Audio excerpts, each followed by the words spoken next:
সাগর রুমি হত্যাকাণ্ড একটি আলোচিত হত্যাকাণ্ড, সেই হত্যাকাণ্ডের বিচারও হয়নি। এই যে তুহিন হত্যা করা হয়েছে তাকে নির্মমভাবে আমরা ভিডিওতে দেখেছি, পুলিশ সামনে, তারপরেও তাকে পিটানো হচ্ছে।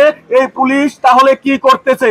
আমরা যদি এই ছাতকের কথা বলি, ছাতকে সাংবাদিকদের বিরুদ্ধে অপপ্রচার হয়, ছাতকে সাংবাদিকদের বিরুদ্ধে ফেক আইডি দিয়ে প্রচার হয়, ছাতকে সাংবাদিকদেরকে হুমকি দেওয়া হয়, ইডি করার পরেও এসব বিষয়ে গুরুত্ব দেওয়া হয় না। যখন এসব বিষয়ে গুরুত্ব দেওয়া হয় না, তখন এই অপরাধীরা সাহস পায়, তখন এই অপরাধীরা পরবর্তীতে সাংবাদিকদের উপর আক্রমণ করতে তারা ঝাঁপিয়ে পড়ে। অন্ধকারাচ্ছন্ন সমাজে আলোকবর্তিকা নিয়ে আসে এই সাংবাদিক সমাজ লিখনির মাধ্যমে আমরা সরকারের কাছে বিনীত আহ্বান জানাবো, সাংবাদিক সুরক্ষা আইন অতি দ্রুত বাস্তবায়ন করতে হবে।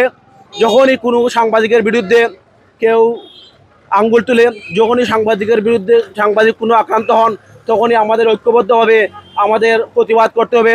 সাংবাদিক তুহিন ভাই হত্যার অবশ্যই দ্রুত বিচার করতে হবে। 15 বছরের 61 জন সাংবাদিক নির্মমভাবে হত্যা করা হয়েছে। এই হত্যার বিচার আজও হয়নি। আওয়ামী লীগ সরকার পালিয়ে গেলে 1 বছর আজ অতিবাহিত হচ্ছে, আজও আলোর মুখ দেখেনি সাগর রুনির হত্যা। তুহিন আহমদকে একটি চাঁদাবাজির ঘটনায় লাইভ এবং অনুসন্ধানী রিপোর্ট করার অপরাধে তাকে একটি হোটেলে ঢুকে নির্মমভাবে হত্যা করা হয়েছে। এই হত্যার নিন্দা জানিয়ে আমি অবিলম্বে বলবো, আপনারা প্রশাসনের সামনে কিভাবে এই ন্যক্কারজনক ঘটনা ঘটলো, আমরা বলবো এদেরকে কাস্টডিতে রাখে তাদের হাসির দাবি জানিয়েছি। আমরা দেখেছি একের পর এক সাংবাদিক হত্যা করা হচ্ছে, আজও এর কোনো বিচার হচ্ছে না। আজকের এই মানববন্ধন থেকে তীব্র নিন্দা এবং প্রতিবাদ জানাচ্ছি।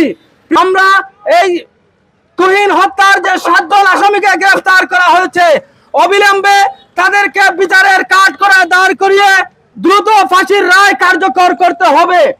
সাংবাদিকরা এই ছাতক থেকে ঘোষণা দিতে চাই, আমাদের কলম বসে থাকবে না, আমাদের কলম চালিয়ে যাব যতক্ষণ পর্যন্ত সাংবাদিকদের বিচার না হচ্ছে। আমরা আমাদের প্রতিবাদ করে যাব। যদি সাংবাদিকদের এভাবে অন্যায় অত্যাচার করা হয়, আমরা আগামীতে পরিকল্পনা করতে হবে। আমাদের সাংবাদিক বন্ধুরা যারা কাজ করছে এই গোটা ছাতক উপজেলায় এবং সিলেট সুনামগঞ্জে সবাই একত্রিত হয়ে আগামীতে আরো বড়সড় আয়োজন করতে হবে। পুলিশ প্রশাসন তাদেরকে জানতে হবে যে আমরা তাদের দেশের জন্য কাজ করছি, আমাদেরকে সর্বাত্মক সহযোগিতা করতে হবে।